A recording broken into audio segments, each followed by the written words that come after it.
তো এখন দেখো এটা হলো টপিকের নাম হলো ফ্যাব্রিক স্প্রেডিং। Fabric spreading.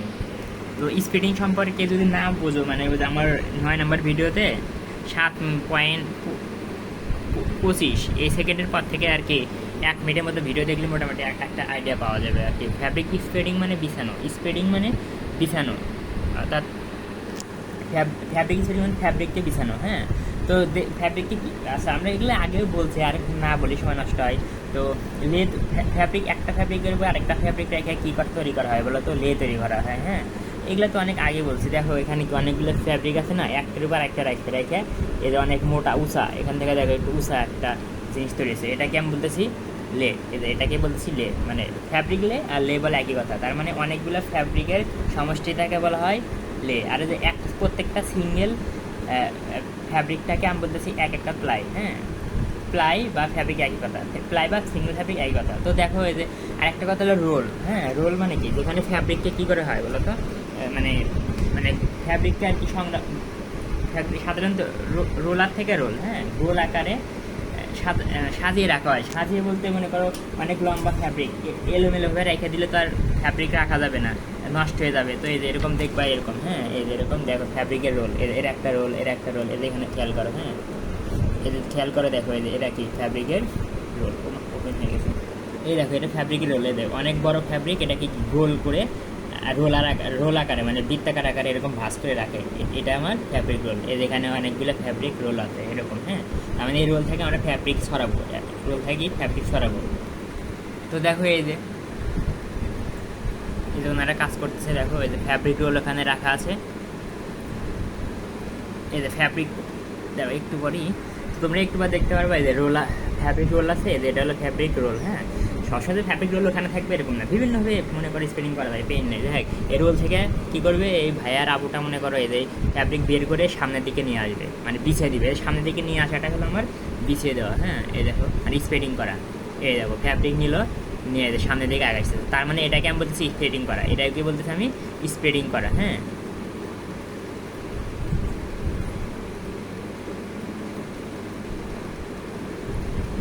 একদম একটা এভাবে অনেকগুলো ফ্যাব্রিক একটা আরেকটার উপরে রেখে দিব আর কি। তো এরকম একটা ফ্যাব্রিক আরেকটা ফ্যাব্রিকের উপর রেখে ফ্যাব্রিকের লে তৈরি করার প্রক্রিয়াটাকে বলতেছে আমি স্প্রেডিং। এখানে কি দেখো সব কিছু কিন্তু হাতে সাহায্য করতেছে, সব কিছু কি হাতে সাহায্য করতেছে, কিন্তু আমরা কিন্তু সবসময় হাতে সাহায্য করবো না, এই কাজগুলো আমরা কি মেশিনের সাহায্যে কিন্তু করতে পারি। তো দেখো এখানে কী হয়েছিল, জাস্ট রোলটা এক জায়গায় রেখে দিচ্ছে, ফ্যাব্রিক রোল। হ্যাঁ, গোল দেখতেছে না, ফ্যাব্রিক রোলটা এক জায়গায় রেখে দিচ্ছে, আর এই মানুষজন ওখান থেকে যে কী করতেছে, ফ্যাব্রিকগুলো খুলে খুলে এরকম বিছাইতেছে, মানে ছড়াইতেছে। এই ছড়ানো বা বিছানোটাকে বলতেছে আমরা স্প্রেডিং। এই বিছানোর উদ্দেশ্য কী বলো তো? এরকম করে একটা ফ্যাব্রিকের উপর আরেকটা ফ্যাব্রিক বিছাইবে, মানে একটা ফ্যাব্রিকের উপর আরেকটা ফ্যাব্রিক রাখবে, এইভাবে লে তৈরি করবে। এই তো এখন তো তখন তো দেখছিল যে হাতের সাহায্যে সব কিছু করছে, এখন না সব কিছু হাতের সাহায্যে করবো না, এখন কী করবো, মেশিনের সাহায্য করবো। এই যে যন্ত্রটা দেখতেছে এদেরকে টেবিল, তাই না? এই যে স্প্রেডিং টেবিল, মানে যে টেবিলের উপর কী করা হয়, স্প্রেডিং করা হয়। হাত দিয়ে করছিলাম না, ওখানেও কিন্তু কি স্প্রেডিং টেবিলের উপরই করছিলাম, তাই না? ওই টেবিলটাকে বলতেছি স্প্রেডিং টেবিল, মানে যে টেবিলের উপর স্প্রেডিং করা হয়। এই যে এই টেবিলটা আমার স্প্রেডিং টেবিল। এখন দেখো এর একটা যন্ত্র দেখতেছ না, এরকম এর উপর কী আছে বলো, ফ্যাব্রিক রোলটা রাখা আছে। এই যন্ত্রটাকে আমি বলতেছি হলো ট্রাক, এই যন্ত্রটাকে বলতেছি আমি ট্রাক। অনেক পার্টস আছে, এগুলো বুঝে লাভ নাই, জাস্ট এই যন্ত্রটা স্পিডার ট্রাক, TRUCK, স্পিডার ট্রাক। এর কাজ কি? এর কাজ হলো এই যে ফ্যাব্রিক রোলটাকে মনে করো এই যে একবার মনে করো এখান থেকে এখানে নিয়ে যাবে, আবার ওখান থেকে এখানে নিয়ে আসবে, এরকম নিয়ে যাওয়া নিয়ে আসা। এটা হলো কি কার কাজ? এটা হলো তোমার কি এই যে স্পিডার ট্রাকের কাজ। দেখো এরকম, এই দেখো নিয়ে যাচ্ছে,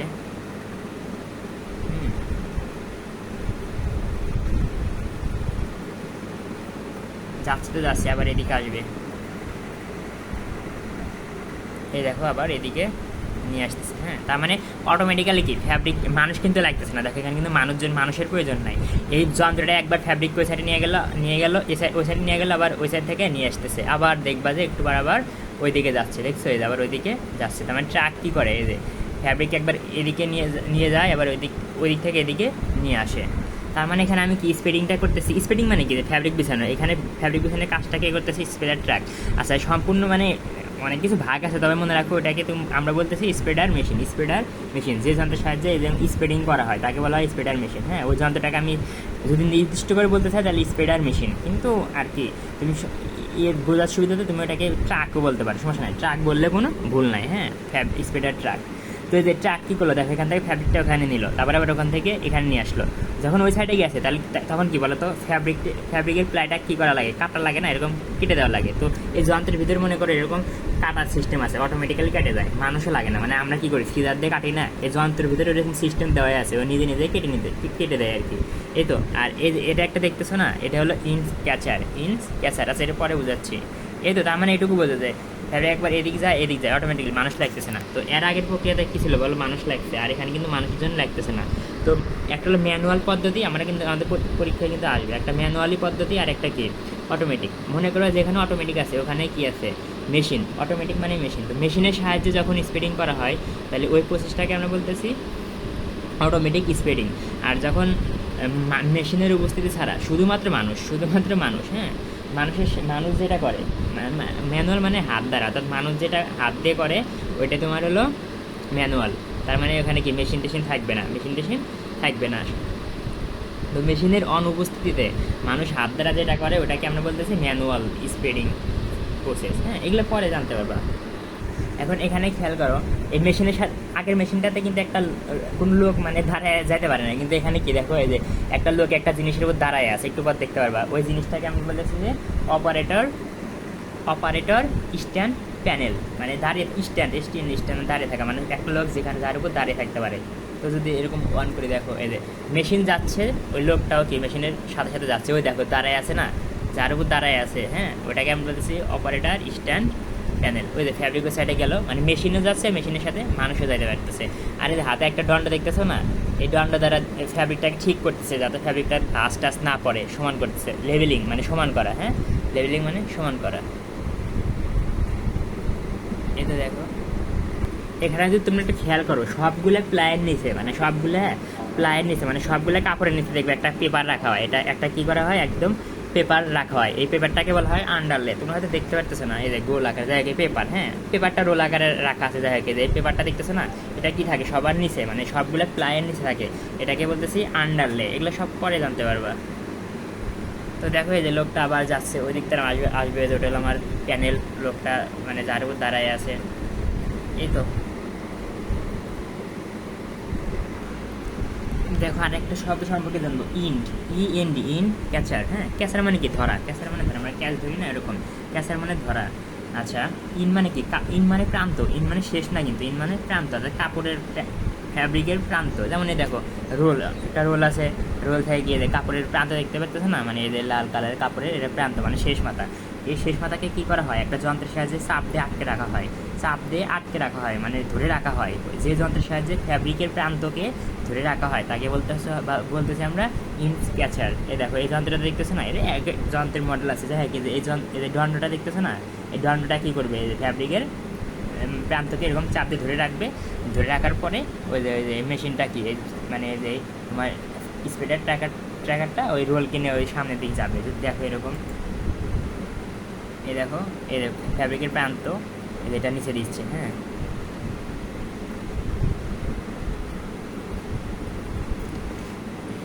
দেখো এই যে চাপ দিল, আটকে রাখলো, এই যে ফ্যাব্রিকের প্রান্তটাকে আটকে রেখে এই যে তারপরে স্প্রেডিং করতেছে, মানে এই যে নিয়ে যাচ্ছে দূরে। হ্যাঁ, স্প্রেডার মেশিন মনে করো অনেক রকম মেশিন আছে, এই যে এই ট্রাককে আমি হাতের সাহায্যে নিয়ে যাচ্ছি। এই তো, তার মানে এই যে দেখো এখানে আবার এটাকে আমি বলতেছি ইঞ্চ ক্যাচার। মোট কথা, যার সাহায্যে আমি কী করি, ফ্যাব্রিকের প্রান্তকে চাপ দিয়ে ধরে রাখি তাকে বলা হয় ইঞ্চ ক্যাচার। তাহলে এটা আমার যে লটের মধ্যে দেখতেছো না, এটা আমার এই লটের মতো, এটা হলো আমার ইঞ্চ ক্যাচার। এরকম দেখতে অনেক রকম মেশিনে, এক এক মেশিনে এক এক রকম দেখতে পারবা। বুঝলে হলে যে ইঞ্চ ক্যাচার জিনিসটা কি, কাপড়ের প্রান্তকে চাপ দিয়ে ধরে রাখে।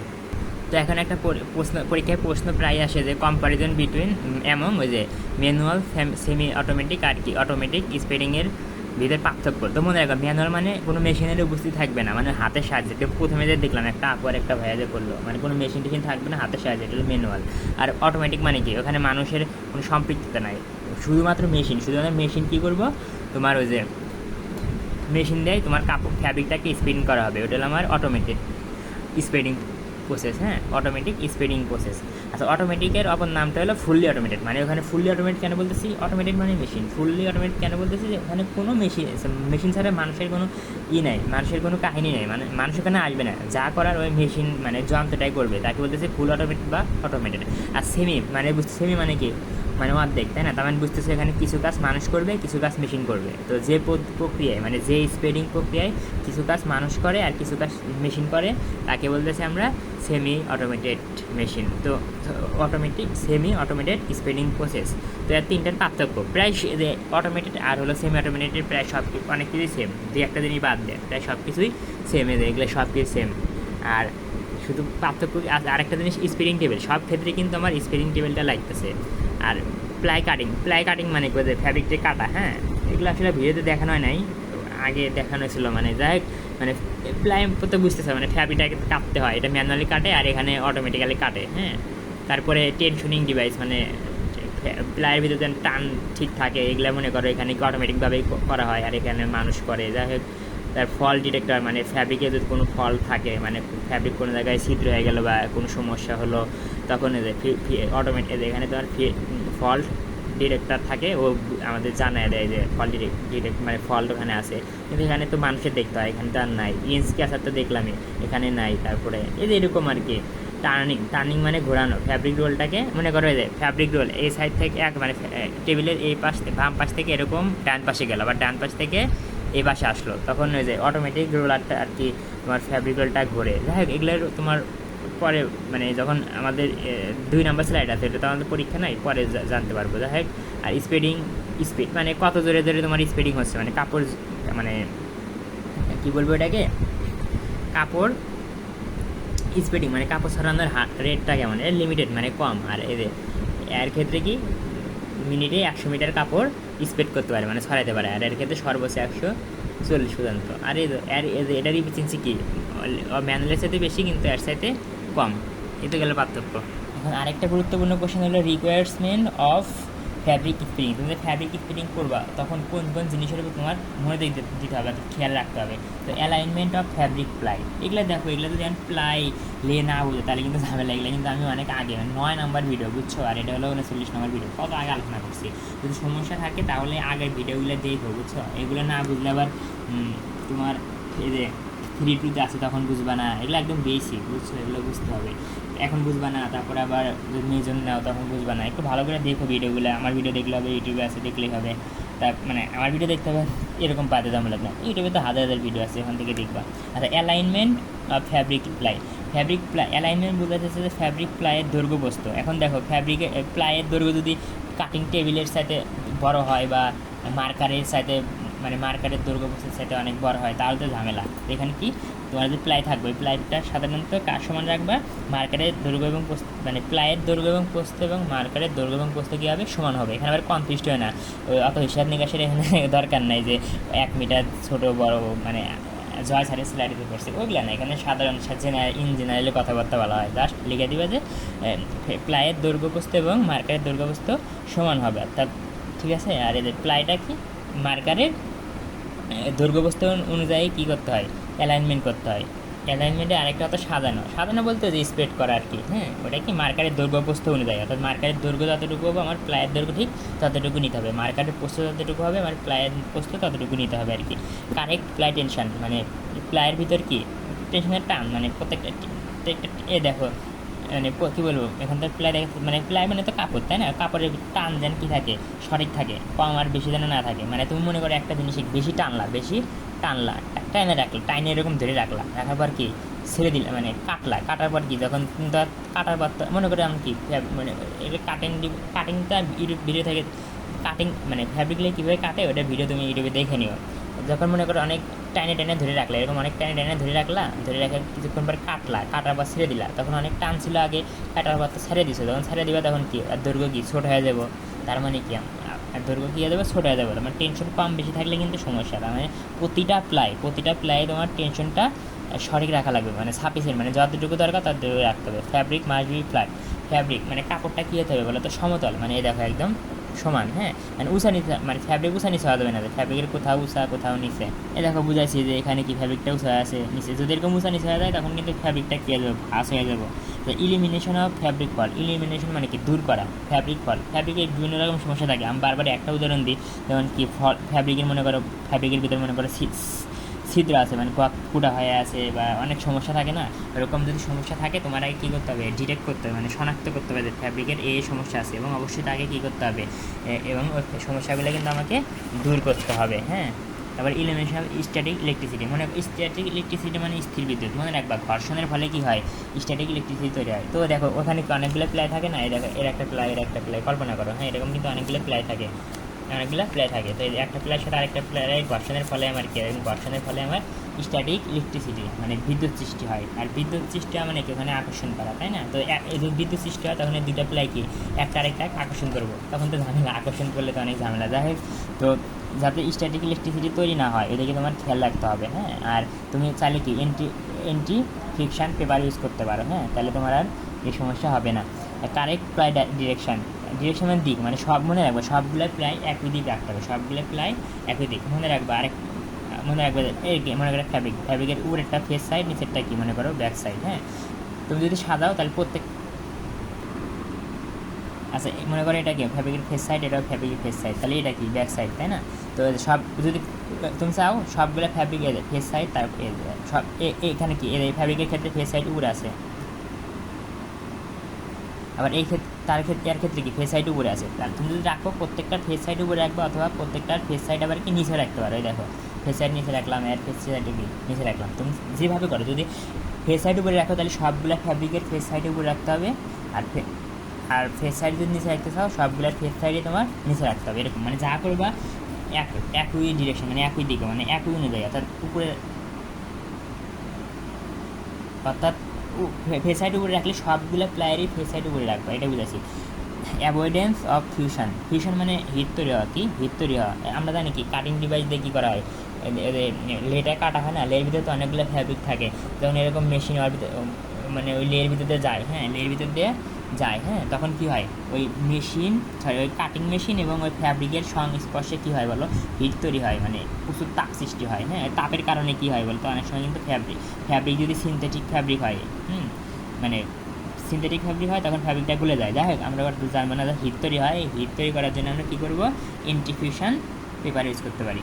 এখন দেখো ডিসটরশন, ডিসটরশন মানে কি, অবস্থান পরিবর্তন করা, স্থান সরে যাওয়া, মানে এখানে ছিল এই যে সরে গেল, মানে এখানে ছিল এদিক সরে গেল, বা এখানে ছিল এদিক, মানে অবস্থান পরিবর্তন করাকে আমরা বলতেছি ডিসটরশন, হ্যাঁ। তো ডিসটরশন যেন না হয়, মানে আমার ফ্যাব্রিকের যে লেয়ার থাকে এই লেয়ারটা যেন কী হয় না হয় বলো তো, সরে না যায়, এই জন্য আমরা কী করবো, সর্বনিম্নের যে প্লাই থাকবে আর কি, সবচেয়ে নিচের, মনে করো এরকম একটা প্লাই তারপরে আরেকটা প্লাই এরকম দিই না, তো সবচেয়ে নিচের যে প্লাই থাকবে ওই প্লাইটার নিচে কী দেবো, আমি একটা পলিথিনের শিট দিব, হ্যাঁ, মানে পিসেল যাতে পলিথিন কি পিছলা, তাই না, এরকম পিছলা একটা কী দেবো, পলিথিনের শিট দেবো। আর জানি তো, আমরা তো দেখছি মেশিনটা কী করা হয় বলো তো, লের নিচ দিয়ে কিন্তু পরিচালনা করা হয়, তাই না? আচ্ছা আমি বেশি না বলি তাহলে ভিডিও লম্বা যায়। ম্যাচিং সেক অ্যান্ড স্ট্রাইপ, আর জানি সেক ফ্যাব্রিক স্ট্রাইপ ফ্যাব্রিক এদের ক্ষেত্রে কী হয় বলো তো, এমনভাবে ফিটিং করবা যাতে সেক এবং স্ট্রাইপ মিলে যায় আর কি। মানে দেখো এই সেক স্টেপ এগুলো আগের ভিডিওতে বলছি, মানে তুমি আমার শুরু থেকে ভিডিওগুলো দেখো তাই তোমার উপকার হবে আর কি। এই তো আশা করি মোটামুটি পারবা।